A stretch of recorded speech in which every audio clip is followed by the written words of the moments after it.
Hola, ¿qué tal? Dios te bendiga mucho, mi nombre es Rodo Gianotti, bienvenida al canal. Hoy tenemos el video exclusivo sobre las respuestas a las preguntas del libro de Éxodo. Tenemos varias preguntas que nos han dejado en nuestro desafío diario de leer la Biblia en un año. Por eso, vamos rápidamente a las respuestas y seamos edificados con la palabra de Dios. ¡Comencemos!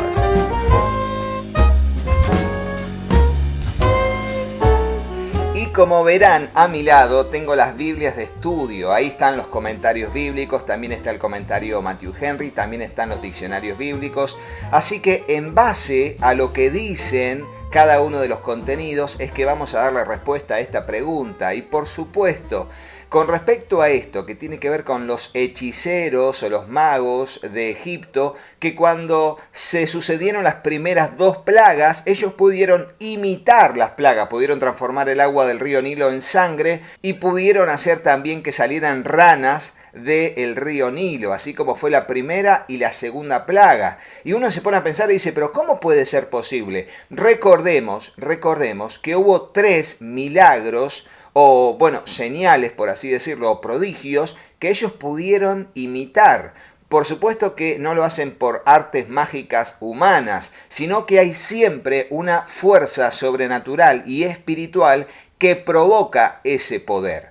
Desde el punto de vista de Aarón y Moisés es el poder de Dios, pero también desde el punto de vista de ellos es el poder de Satanás y los demonios. Ellos tuvieron la posibilidad de hacer los milagros igual. ¿Y cuáles son esos 3 milagros? Transformar la vara en culebra, el segundo transformar el agua en sangre y el tercero hacer que del río salgan ranas. Pero fíjense, en el caso de las culebras, la vara de Aarón se come a las demás varas, a las demás culebras de los hechiceros de Egipto. Y en el caso de las plagas, allí pudieron replicar la plaga, pero no pudieron utilizar su poder para disminuir o para frenar la plaga. Simplemente fue un medio que Dios permitió para endurecer el corazón de Faraón, viendo que sus hechiceros podían hacer lo mismo. Entonces de esa manera desacreditaba la autoridad de los líderes Aarón y Moisés y el corazón de Faraón era endurecido. Así que de esta manera podemos entender que Satanás puede llegar a tener un poder engañoso, pero eso jamás va a superar la gracia de Dios y el poder y la autoridad y la soberanía de Dios sobre nuestras vidas y sobre el propósito que Él tiene para nosotros. Recordemos lo que dice 1 de Juan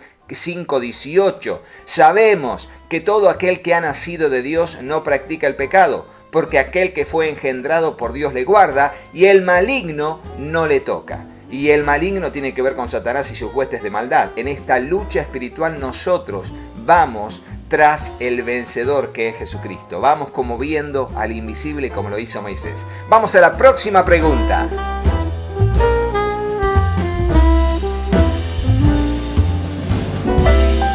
Claro, uno se pone a leer y ve que en la plaga de la muerte del ganado dice y murió todo el ganado. Entonces uno de los lectores o veedores de los videos allí estaba preguntándose de dónde salió el ganado de la próxima plaga, de la del granizo, si dice que en la plaga del ganado murieron todos. Ahora, si uno lee específicamente el versículo dice y murieron todos los animales que estaban en el campo.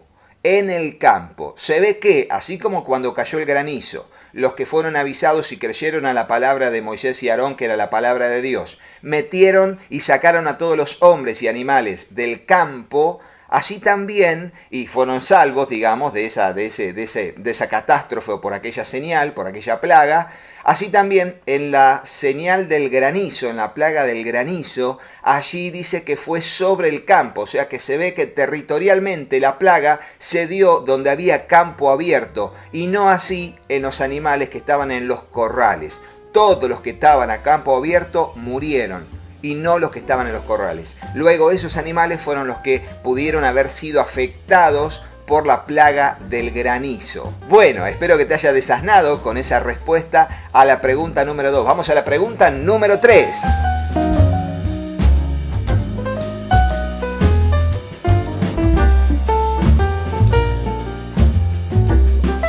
Claro, y esta expresión, ¿no? Cómo Dios endurecía el corazón de Faraón. El corazón de Faraón se endurecía. Y ahí está la pregunta sobre si Dios puede manipular o no el derecho del hombre, que es el libre albedrío. Y si bien es verdad y creemos, de hecho la palabra de Dios lo enseña, que Dios creó al hombre con libre albedrío, con la capacidad de decidir hacer o no su voluntad, aceptarle o rechazarle, ser obediente o ser rebelde, el faraón viene a significar un dios en Egipto. Y era el líder del pueblo. Y Dios se tenía que glorificar en el pueblo de Egipto, trayendo estas señales de destrucción sobre aquella potencia que estaba enorgullecida y sobre todo muy elevada en sí misma, y antes de la caída viene la altivez de espíritu. Por eso el Señor sabía que iba a provocar en el faraón estas señales, iba a provocar que su corazón se endureciese.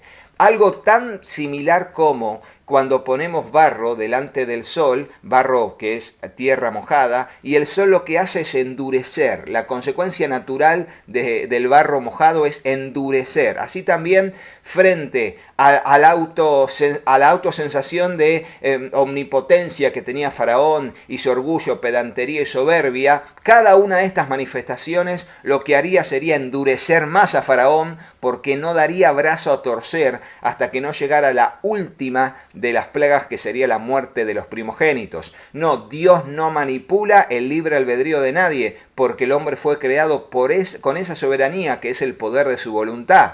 Pero sí Dios sabe en su omnisciencia cuál sería la consecuencia de la reacción de cada uno. Pero no nos tenemos que meter mucho en eso, porque es un terreno peligroso, y cada vez que cuestionamos las cuestiones de las preguntas sin respuestas de la voluntad de Dios, podemos jugar un juego en el que seguramente vamos a perder. Así que más vale dejemos que Dios sea el soberano y que Él sepa la respuesta exacta a esta pregunta. Vamos a la próxima respuesta.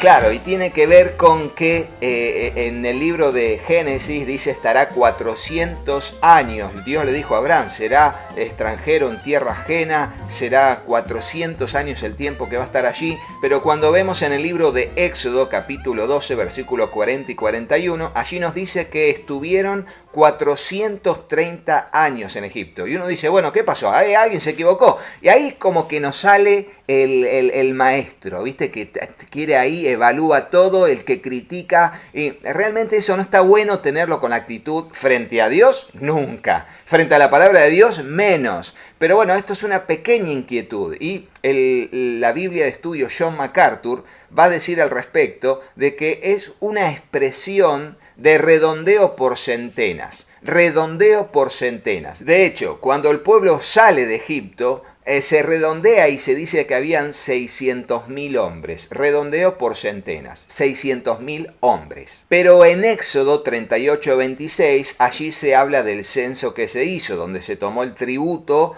que cada uno pagaría una porción de plata, que también a su vez fue usada para la construcción del tabernáculo. Y en ese censo nos revela que habían 603.000 cantidad de personas. Ahí nos da específicamente la cantidad exacta de los hombres mayores de 20 años. Entonces, es muy común en la Biblia que cada tanto haya redondeo por centenas. Por eso Dios dijo, estará 400 años en Egipto. Moisés lo escribió así, y así luego en el Éxodo, una vez que sucede el acontecimiento profetizado, se da el tiempo exacto, 430 años. Así que bueno, vamos a la próxima pregunta.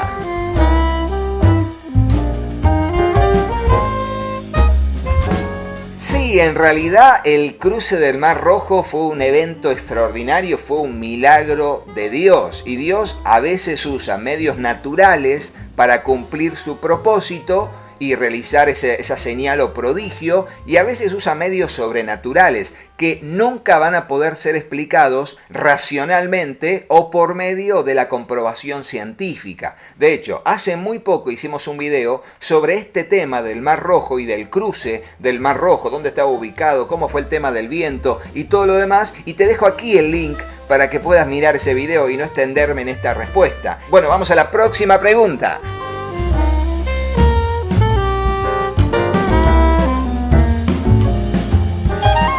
Sí, por supuesto que tenía un significado y tenía un propósito el hecho de que no se coman pan con levadura, tenían que ser panes sin levadura. Y de hecho la Biblia habla respecto de la levadura, habla respecto de cómo se llevaban a cabo las fiestas anuales, la Pascua y luego la fiesta de los panes sin levadura. Pero para eso también hicimos un video porque es un tema que nos tomó bastante tiempo realizarlo. Así que directamente te voy a derivar a este link para que puedas ingresar a este link y a partir de allí puedas ver el video de por qué panes sin levadura. Y allí, en base a lo que significaba, utilizando la Biblia tras las huellas del Mesías. Así que ahora vamos a la próxima pregunta.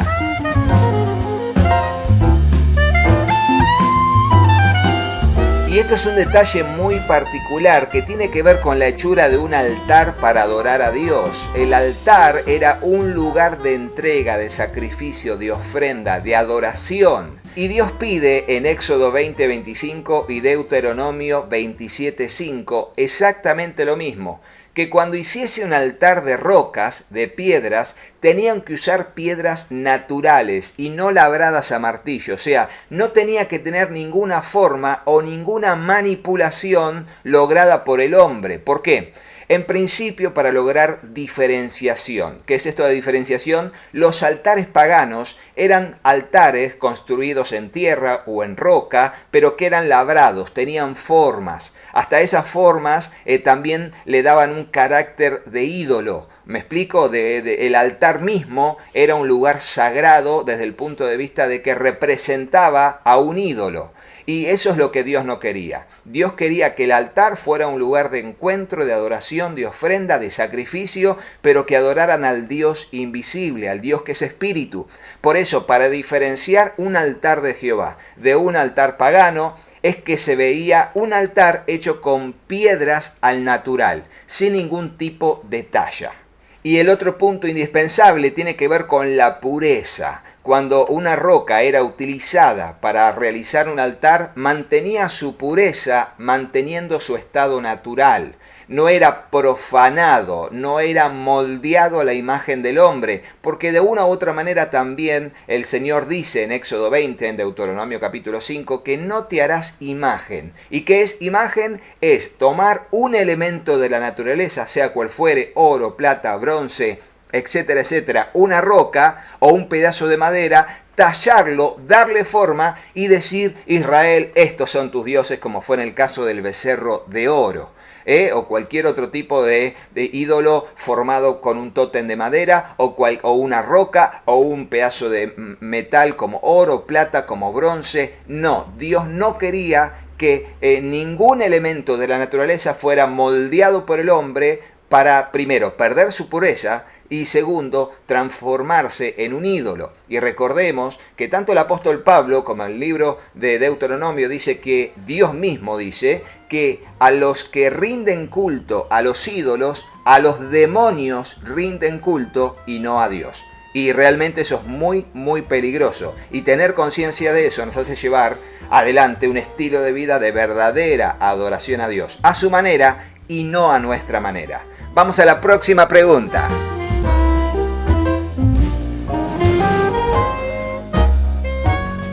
Y claro, uno se pone a pensar en el liderazgo espiritual de Aarón. Ahora, Aarón, cuando veía que Moisés no venía, no fue el de la idea. El pueblo fue el de la idea. El pueblo tuvo la idea. Y cuando hablamos de pueblo estamos hablando de líderes, centenas o miles de personas también, que estuvieron de acuerdo con hacer dioses. Aarón, frente a la presión y mostrando una capacidad espiritual muy baja, un liderazgo espiritual bastante decadente, asintió con ellos y le dijo, bueno, deme el oro que hay en los aretes de ustedes, de sus hijos, y vamos a meterlo. Y allí, moldeó con martillo. Él lo hizo voluntariamente. Entonces vemos en él que aunque él hizo y cometió ese pecado, no vemos en él apostasía, dejar de lado totalmente a Jehová y volverse a la idolatría, sino que cuando el pueblo dijo, Israel, estos son tus dioses, y en realidad era solo un becerro de oro, pero quizás había un conjunto de creencias del pueblo diciendo, bueno, Jehová y este becerro.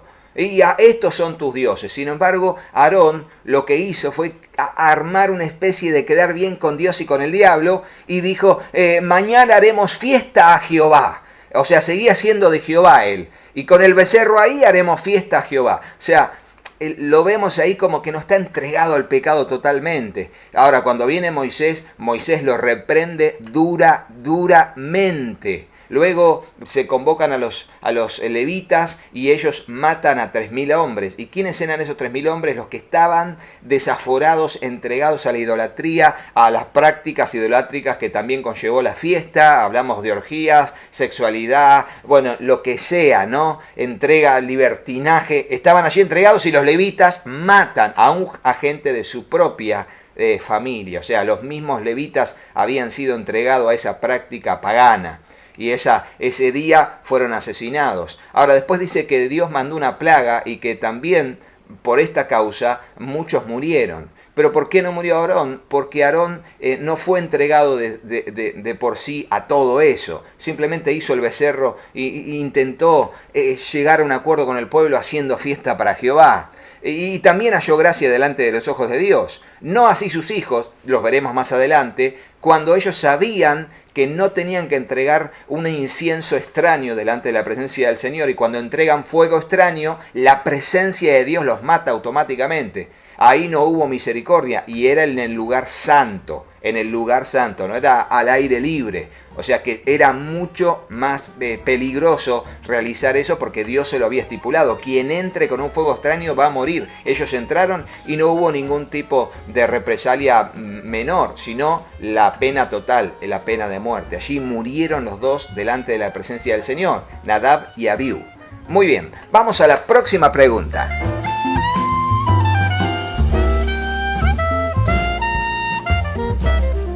Claro, uno se pregunta y dice, ¿cómo pudo vivir Moisés 40 días y 40 noches sin comer ni beber nada?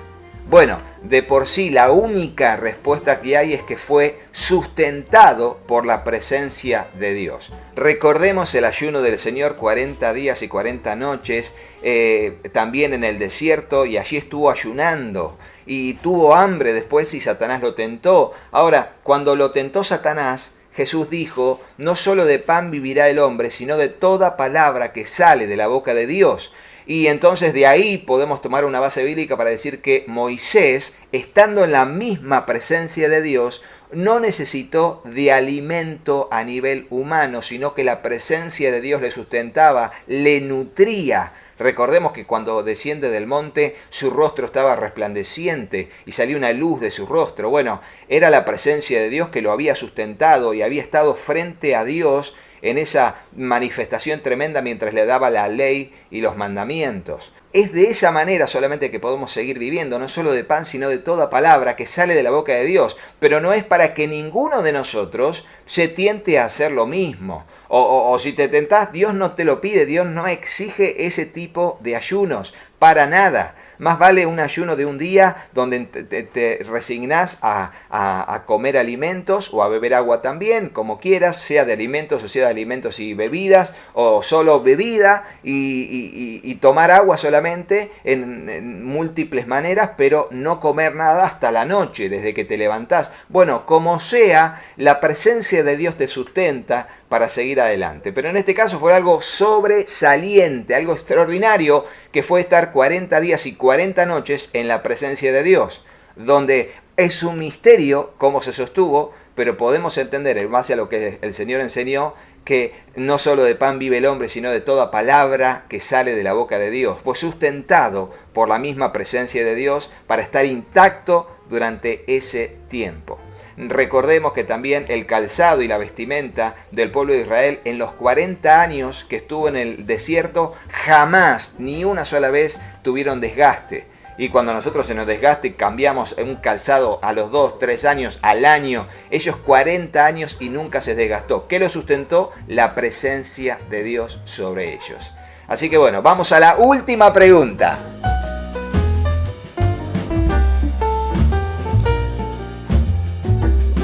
Claro, y con respecto a esto que específicamente tiene que ver con el tabernáculo, miren, en realidad vamos a utilizar las Biblias de estudio para mostrarles cada una de las partes en otro video que seguramente subiremos mañana, Dios mediante. Así que espero que te haya gustado el video y no te vayas de acá sin hacerle caso a mis hijos. Hola, yo soy Katy. Si te gustó el video, ponele me gusta.